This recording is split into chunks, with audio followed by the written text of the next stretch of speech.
પ્રશાસન પણ હવે શાંતિથી નીકળે એટલે આપણે અહીંયા પ્રસાદી લઈ અને પછી જવાનું છે.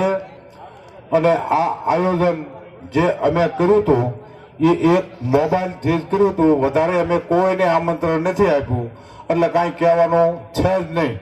પણ આપણે જે ન્યાયની વાત કરીએ તો જેમ ભાઈ ઓલા શું નામ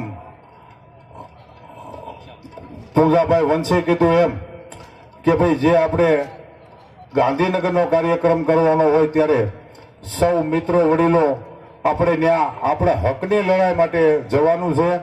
અને આપણે એ જ્યાં આ ઠાકોર સમાજના આગેવાનો જે રહ્યા એ જ ત્યાં ગોઠવવાના છે અને આપણે બધા એને સાથ સહકાર આપવાનો છે. અને હવે ક્યાંય પણ આવો બનાવ બનશે એટલે નક્કી કરી લેજો કે હવે તાલુકા જિલ્લા વાઇઝ આ સંમેલન કરવામાં આવશે. પોલીસ પ્રશાસન હોય કે જે હોય તે જેના કોઈની તરફેણ લે તો તકલીફ વાળું તો રહેશે જ.